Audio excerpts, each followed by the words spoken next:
I'm Dr. Remolina. I'm a pulmonologist in the Linden area for over 30 years, and I want to introduce you to the concept of LTACs.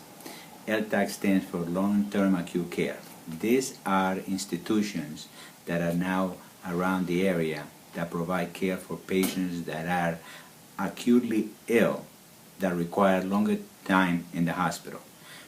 Healthcare has changed a great deal. Now we see patients in the hospitals that are acutely ill, and now our job is to diagnose them and start to treat them.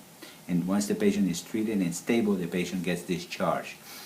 Usually we have patients in the hospital for approximately 3 to 4, the maximum 5 days. But there are patients that are truly acutely ill that require long-term care. Therefore, we have now institutions called LTACs, long-term acute care. I am presently the medical director of the LTAC at Trinitas Hospital. It's called Care 1. In Care 1, we treat patients that are acutely ill that require long-term care.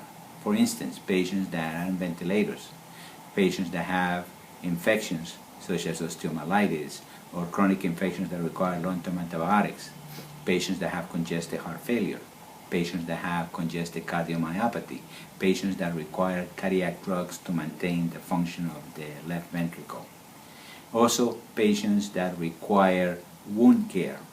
So, these institutions that are around the area are now being used by physicians to make sure that we provide acute care long-term in these patients.